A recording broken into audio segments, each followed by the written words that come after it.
What happens when a shy teenager with a voice so powerful it leaves an entire theater frozen steps onto Britain's Got Talent, and still loses to a dancing dog?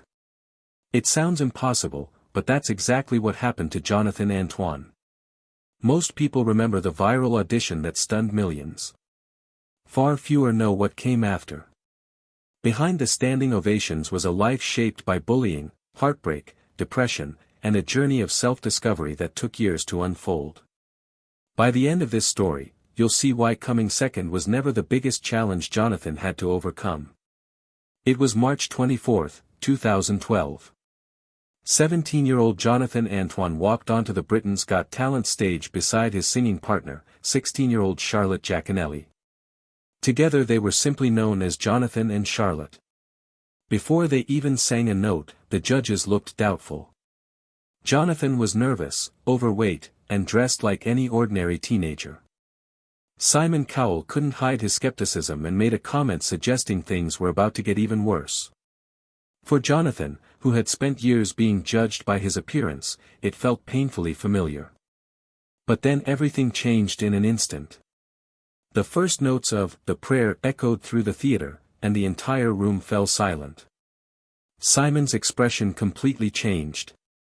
Amanda Holden stared in disbelief.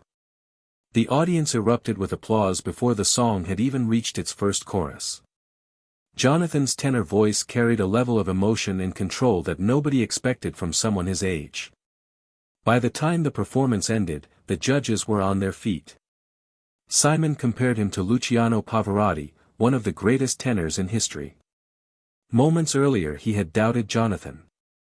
Now he was calling him one of the finest voices he had ever heard. But that incredible moment would soon lead to an unexpected twist. The audition exploded across the internet. Millions watched the performance. News outlets around the world shared the story of the bullied teenager whose talent shocked everyone. Overnight, Jonathan became an international sensation. Yet during the praise, Simon also suggested something controversial. He openly hinted that Jonathan should leave Charlotte behind and pursue a solo career. Imagine hearing that while standing next to your closest musical partner on national television. Despite the awkward moment, the pair continued through the competition, delivering stunning performances of "Caruso" and another unforgettable version of "The Prayer." Standing ovations followed them every step of the way. Most viewers believed they were destined to win. Then the finale arrived, and nobody saw the result coming. Jonathan and Charlotte finished second. The winners were Ashley and Pudsey, a dancing dog act. It became one of the most surprising endings in Britain's Got Talent history. Jonathan later admitted the disappointment hit him hard, but he refused to break down on stage. Looking back, losing may have been the best thing that ever happened to him. Why? Because what happened next changed his career forever. Only a day after the final, Simon Cowell was already negotiating with the duo. They signed a recording contract reportedly worth £1 million with Psycho. They hadn't won the competition, but they had secured an opportunity many winners never received. Their debut album, Together, arrived later that year and climbed into the UK charts. Critics praised Jonathan's rich, warm voice, calling it unique and remarkably mature. Television specials followed. Tours across Europe attracted huge audiences. Simon even apologized publicly for doubting Jonathan during that first audition. It looked like the perfect fairy tale. But behind the scenes, another story was quietly unfolding. Their second album, Perhaps Love, showed subtle signs that things were changing. Both singers recorded solo tracks alongside their duets. Jonathan loved classical opera. Charlotte felt drawn toward musical theater and contemporary songs. Neither dream was wrong. They were simply moving in different directions.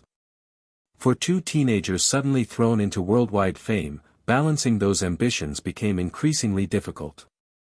The question was no longer whether they could sing together. It was whether they could keep building the same future. In February 2014, the answer finally arrived. Jonathan and Charlotte announced they were going their separate ways. Fans were devastated. Together they had sold more than 250,000 albums and inspired a loyal fan community. Both had received solo recording deals with Sony Classical, making the decision feel like the natural next step. Jonathan later explained that neither of them had ever imagined spending an entire career as part of a duo. They had always loved solo performance. As his confidence grew, he realized it was finally time to step out on his own. But even when a decision makes sense, it can still hurt. After the split, Jonathan and Charlotte gradually lost touch. Once inseparable friends became distant as their careers moved in different directions. Rumors spread that they had secretly dated, but both repeatedly denied it. They insisted they had only ever been close friends and musical partners. Fans continued to hope for a reunion, yet life had already taken them down separate paths. The partnership that introduced Jonathan to the world had ended. Now he had to prove he could succeed alone. But to understand why he was ready, you have to go back much further. Jonathan Antoine was born in Hainaut, Essex, in January 1995. Long before television audiences knew his name, he was simply a young boy struggling to fit in. Bullying began when he was only 4 years old.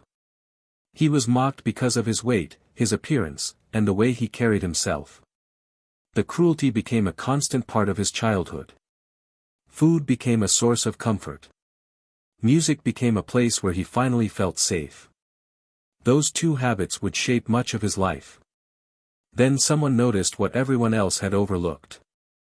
At West Hatch High School, singing coach Jenny Ewington heard something extraordinary in Jonathan's voice. She encouraged him to perform pieces like Where Is Love and Panis Angelicus, helping him discover confidence through music. Slowly, classmates stopped seeing him as just another bullied student. He became the boy with the incredible voice. By 14, he auditioned for London's leading music conservatories and earned offers from all of them. He chose the Royal Academy of Music's junior program.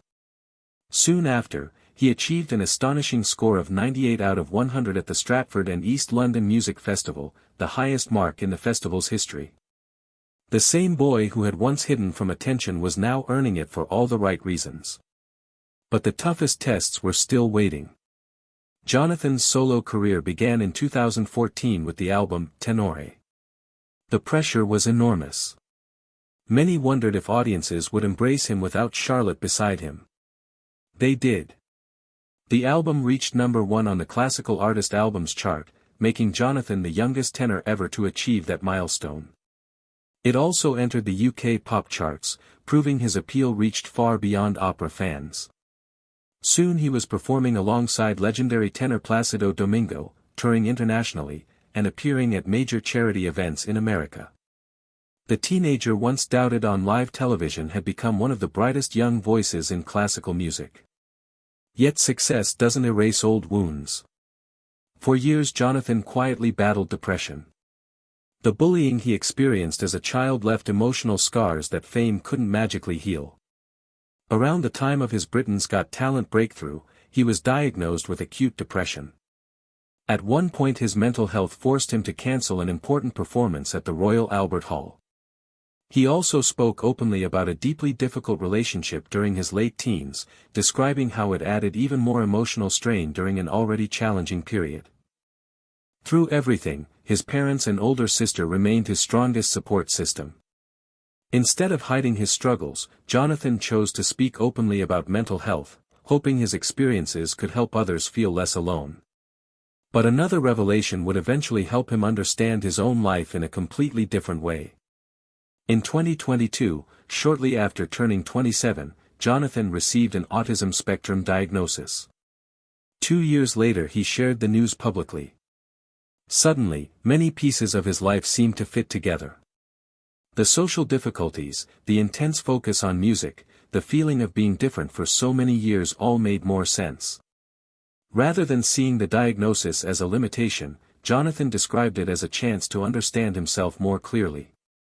It gave new meaning to experiences that had confused him for decades. That understanding also inspired another remarkable transformation. Jonathan had struggled with his weight for most of his life.